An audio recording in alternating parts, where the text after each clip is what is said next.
Now, what does that mean for people, for men who don't have any problem getting a blood flow, who get a perfectly good, hard erection on their own?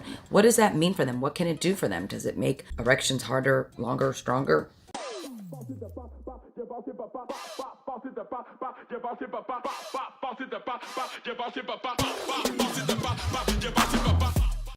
VIAGRA became FDA approved in 1998, a pivotal year in medicine. This revolutionized how we treat sex. And medications like VIAGRA have literally helped gazillions of men who otherwise cannot get an erection get hard every day in their bedrooms.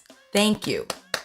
Thank you, VIAGRA and them, okay? Really has changed for the better how we treat sex and has opened the door for more innovations regarding the treatment of sexual dysfunction.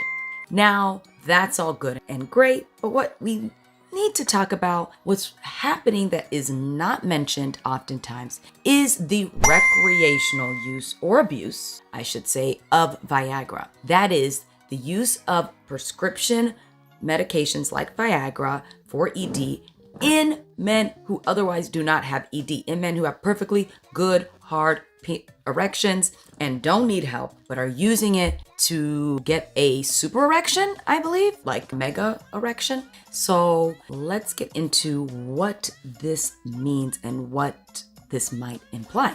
So for those who don't know, what Viagra really does is it blocks an enzyme that breaks down a protein that promotes blood flow, okay? This protein allows your smooth muscles to relax and your blood vessels to dilate and allowing for more blood to flow. It blocks the enzyme that degrades that protein. Since it's blocking that enzyme that degrades it, there's more of that protein around, more of that blood inflow into the penis.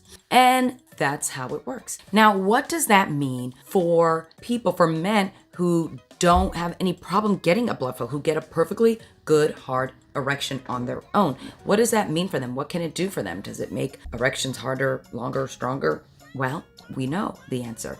In 2003, there was a double-blind study looking just at this very question. Now, double-blind means that both the people who participated in the study as a patient, the people who got the test medication, in this case it was Viagra, or placebo, they didn't know what they were getting. They just all got a pill. They didn't know what it was. And the people who gave out the medicine, okay, the doctors who participated in the study didn't know if they were giving the patient real Viagra or placebo. Double-blind studies are like the best type of studies to do because then it really eliminates the risk of bias since no one knows and they report their results without really knowing what they were given. So in this double-blind study, they had participants get Viagra or placebo, and these were healthy young men who had no erectile dysfunction, okay? They gave them Viagra and they evaluated what their response was. And so first question was there a better erection with Viagra? Was it harder, longer? No, it didn't change. Nope,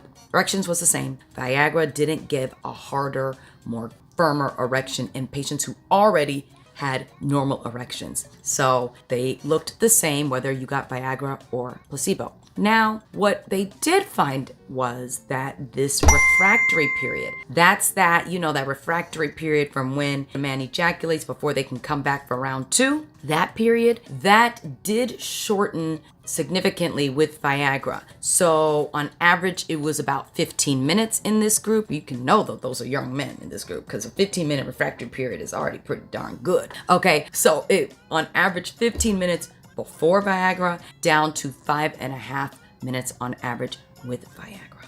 5.5 minutes. Now, y'all, please don't be trying to go out there and go abusing Viagra just to decrease your refractory period so you can go round 2, 3, and 4. Like, we don't need all that, okay? The more kind of disturbing side of this is that multiple studies have shown that the association of abuse or recreational use of Viagra with a high risk sexual behavior, meaning higher chance of unprotected sex, multiple partners. And therefore, there is been a multiple studies showing an increased association of STDs and HIV transmission with the recreational abuse of Viagra.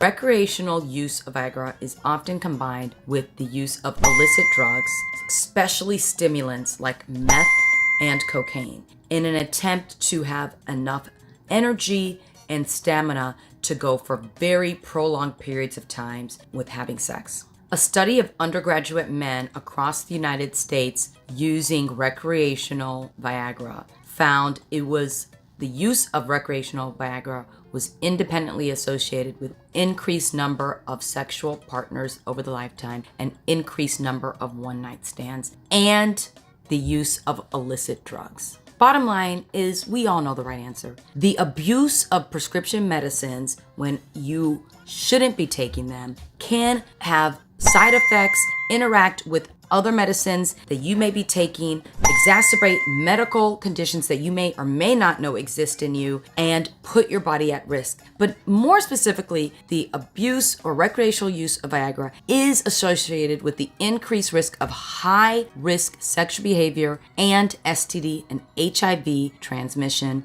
and illicit drug abuse. So keep it safe. Hope you learned something out there. Let me know what you think. Okay, no judgment zone. Right here, comment below and hit that subscribe button so you can join me every hump day with your favorite urologist right here. Take care, y'all.